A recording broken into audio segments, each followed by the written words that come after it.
Good afternoon.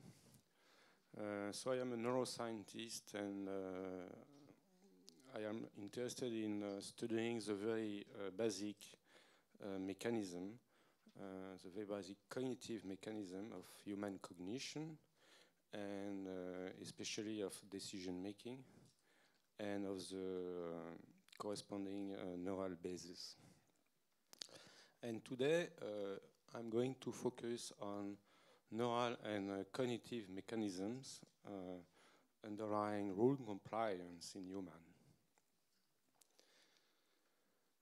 So complying with rules is of course central to human social behavior, and rules especially enable cooperations and coordination across individuals.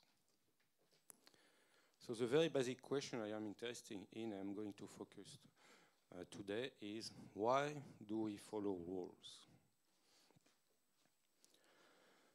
Classically, there are two views. One is what philosophers call the consequentialist view, which assumes that people comply with rules because they ultimately prefer the consequence of following rather than departing from rules.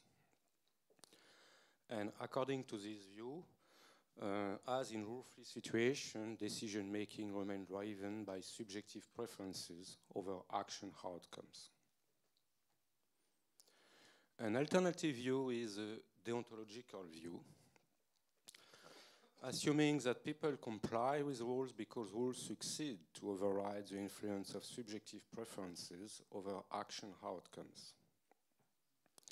And in contrast to rule-free situations, in this view, decision-making is driven by rules that succeed to prevail over subjective preferences. So the question is, do brain process or decision-making process in the brain involved in executive control support the consequentialist or deontological view? So this is a question I would like to talk today. So executive control is a central concept in cognitive psychology and cognitive neuroscience, and refers to the ability to select behavioral policies in relation to current mental states. Executive control enables to override automatic behavior. It subserves higher cognitions and is thought as a cardinal function of the prefrontal cortex. So as you know, the prefrontal cortex is especially well developed in humans. This is this part of the brain. And most developed in humans compared to other primates. It represents about 1/3 of the total cerebral cortex. And interestingly also, it is the latest region to mature during childhood up to the age of 20 years. So what we know, there are many evidence now that the medial part of the prefrontal cortex is mainly involved in switching away from the ongoing policy, the ongoing behavior, according to action outcome, experience action outcome. So typically if you experience negative outcome or negative feedback from the environment, you switch away from the ongoing behavior, and it's involved this dorsomedial prefrontal region, which is called the anterior cingulate cortex.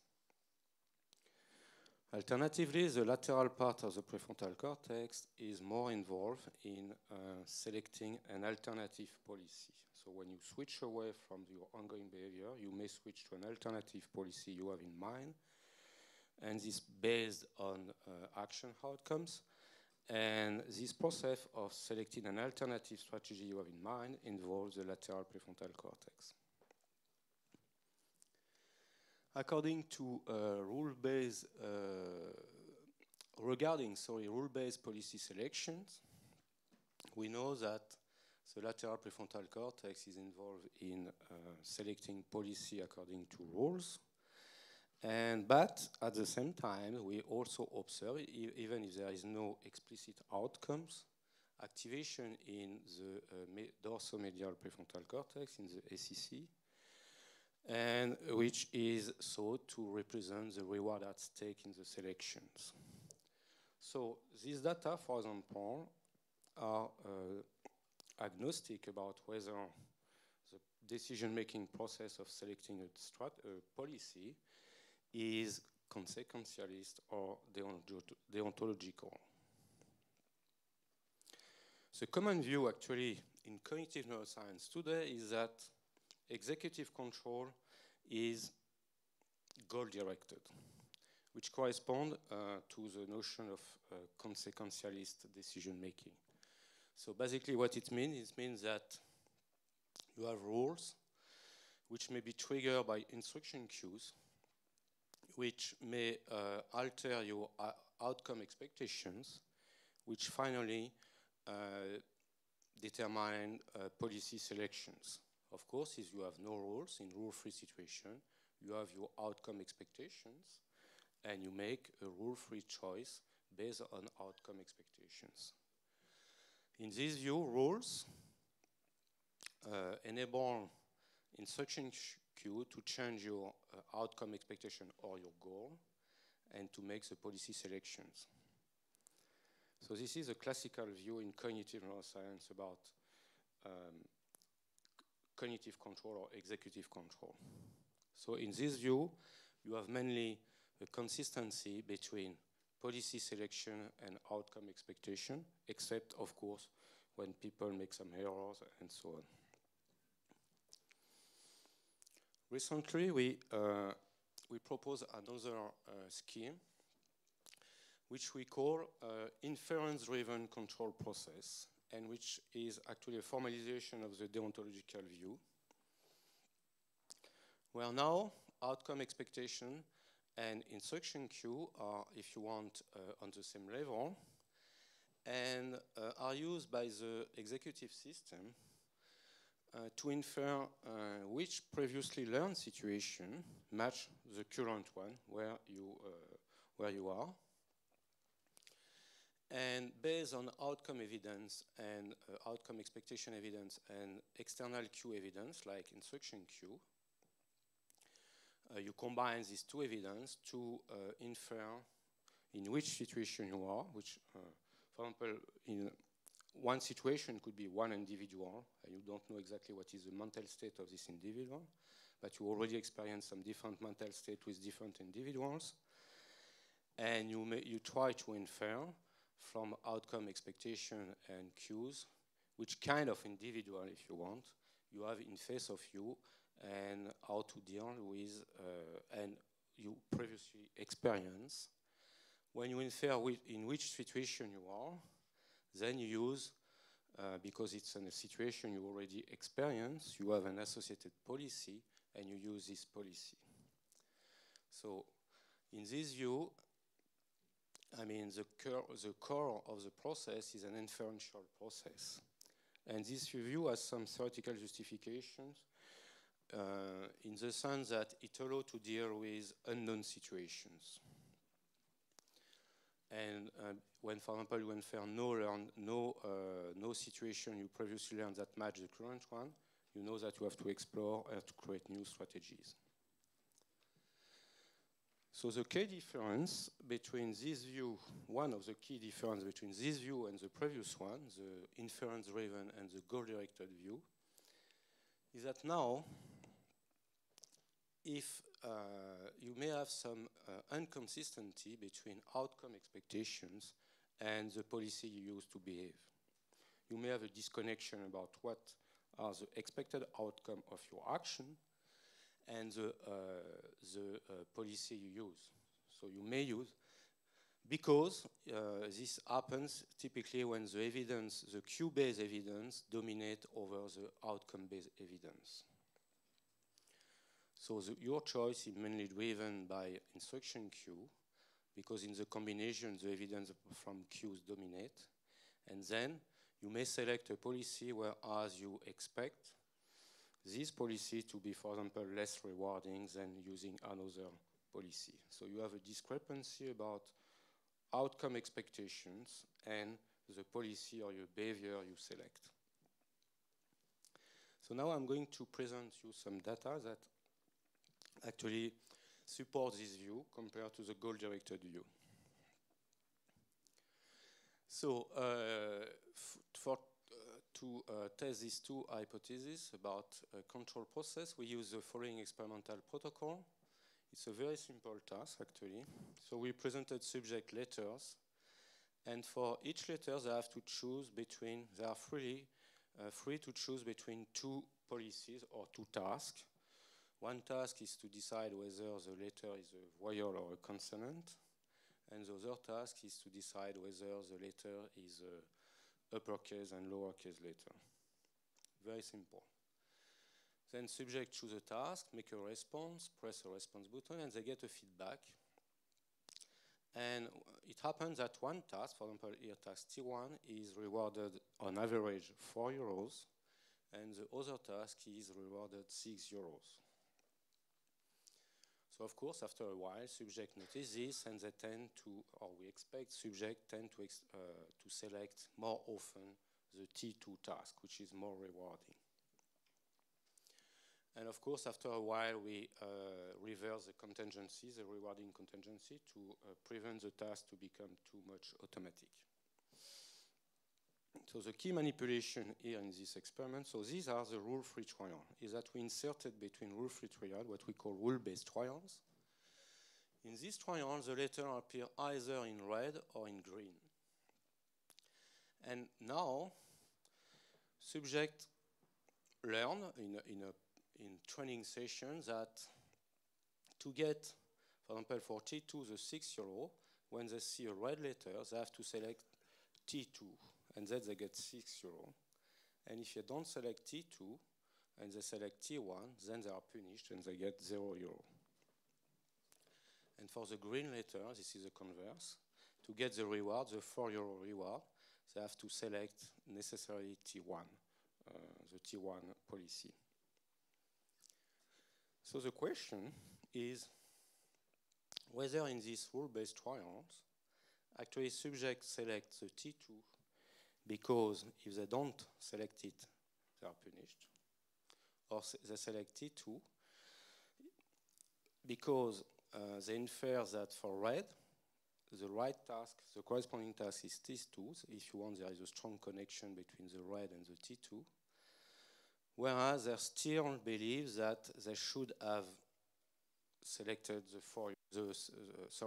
it's simpler in this condition, so with the green condition. So here they select the green conditions, the green task, even because of these connections, these links, this association, but they still represent the fact in their brains that they would have preferred to select T2, which means that in that case, the choice of the policy is not driven by the outcome expectations, but it's driven by the rule, the color rule. So here are just behavioral data showing that in rule-free trial subjects, this is after a reversal of contingency, they tend to select the most rewarding task after a number of trials.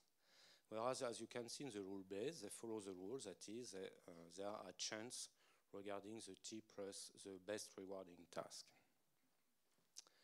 So one issue is that we can say, okay, there is this color rule make actually the choice of the task more automatic in rule-based trial. You have the red, it triggers automatically the rule, the T1 task, or you have the green, it triggers automatically the T2 task. Actually, it's not the case. Subject, as you can see on this graph, here the dots are actually the rule-based condition. As you can see that subject reaction times are longer in rule-based trial than in longer to respond than in rule-free trial. And as you can see, also in rule-free trial, subjects are much longer to respond than in a baseline condition when subjects have simply to repeat the same task or the same policy. Okay, so the rule-based condition is not an automatic condition. Subjects are longer to respond than in the rule-free condition. And this effect, we can show, I'm not going into the detail, but we can show that this effect of being longer to respond is not due to the processing of the color. Okay.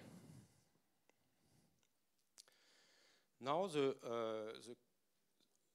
an important point is to know which are actually the subjective representation of values or reward in subjects. And for that, in cognitive neuroscience, we use computational modeling. So we develop model where we assume some subjective values, and we try to fit this model to behavioral performance to actually have to infer back what are these subjective values. So here, I missed this slide. Here you have a classical result, that is, here in both rule-free and rule-based condition, you have activation in the medial prefrontal cortex and the lateral prefrontal cortex, and it happens that you have stronger activation in the rule-free condition in both the lateral and the dorsal SEC. So this is the classical results. And as I told you, we use computational models, and so this is a complex slide, but I will try to be simple. Basically, we have a model where we set some subjective values, and then we set a probability of choice of choosing the T1 task. And these values are updated according to a special scheme, which is here what we can call inferential reinforcement learning. That is, when you get a larger reward than what your value are, you increase your value, and you make some counterfactual also adjustment. So here you have the variable from the value variable, so the relative task value, so the relative value of the T1 task compared to the T2 task. And the red is what is predicted by the model, and the black line is subject frequency of choosing T1 task according to the relative value of T1 compared to T2. So as you see, we can replicate subject choice here with the model in the rule-free conditions, which means that subjects use this kind, so we have a quite good representation of subjective value which determine rule-free choice. And here you have the subject frequency of choosing the two tasks, the T1 task, and you see that it's fairly independent of the relative task value in subject mind. They follow the rule, basically. But still, there is a slight significant effect of the relative value. So here it's another model fit. So now we compute this subjective value, and we can now infer which brain region or which prefrontal region where the activation is correlated with these values. And this is what I'm going to show you here. So if we look at the dorsal anterior cingulate cortex, here we have a representation of the dorsal activation, the SEC activation, according to the relative value of the chosen task. That is, when this relative value is positive and you go on the right, choice are consistent, as more and more consistent with reward expectation, whereas when you go on the left, the relative chosen value become negative compared to the other value, and then choice become inconsistent with reward expectations. And of course, in the rule-free condition, you see that there are only few trials, a minority of trials where subjects choose actually the less rewarding task. This is some error, if you want, because the task is quite challenging. You always have to switch between color rules and so on. And what you can see is that in the anterior cingulate activation, in this condition, in the rule-free condition, so you have activation which decrease with the relative chosen task value, and we show also some U-shape, with a U-shape. And you see, and this is what is the key point, that in the rule-based condition, you see that again the U-shape function of the relative chosen value. So if you extract this quadratic component of this U-shape component, you see that actually in both doesn't work anymore. So in both conditions, the SEC encodes the relative value, the unseen encodes the relative value of the two tasks, irrespective of actually which is the chosen task. So it means that the SEC encodes the unsigned preference between the two tasks, irrespective of what is the choice of subjects.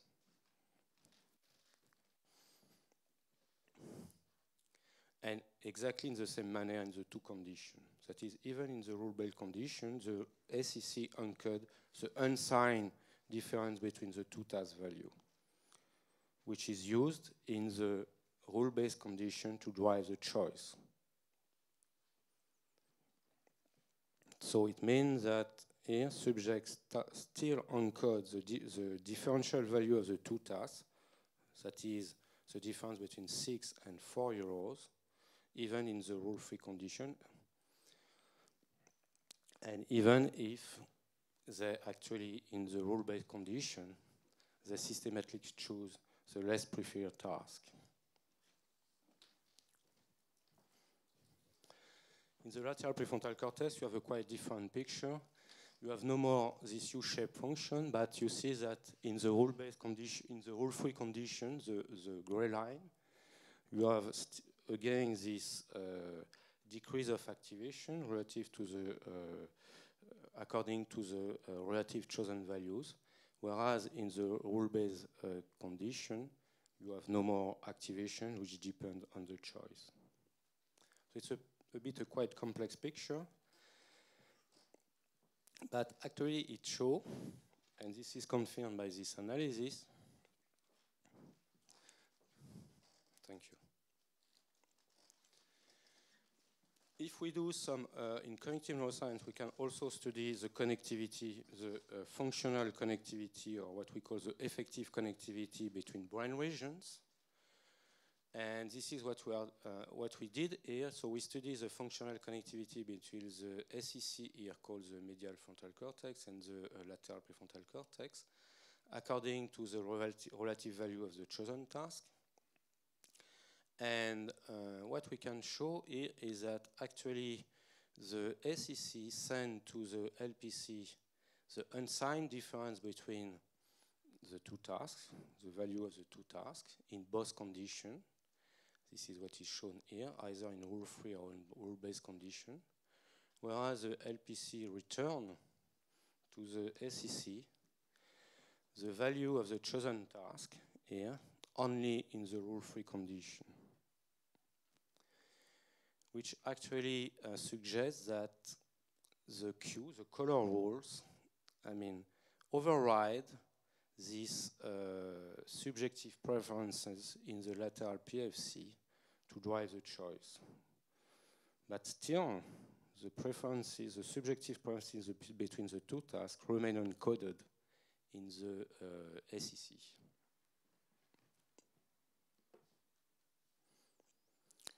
So just to summarize this data, so what we found here is that, and what I show you is that the medial PFC, the SEC, encodes and conveys to lateral PFC reward expectations driving policy selection in lateral PFC. However, policy selection in lateral PFC can comply with rules, irrespective and even in contradiction with current reward expectations, and medial PFC encodes and conveys to lateral PFC. And so these findings support the idea that actually control processes in the prefrontal cortex are more inference-driven than goal-directed.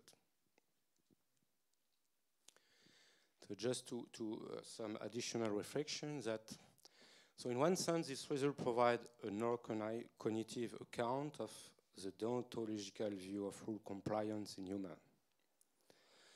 And this account is based on some theoretical modeling, computational modeling, which shows the advantage of a deontological process in dealing with uncertain, variable, and open-ended environment. And of course, this account may lead to new insight about rule obedience and obedience behavior typically observed in Milgram experiments. I thank you for your attention.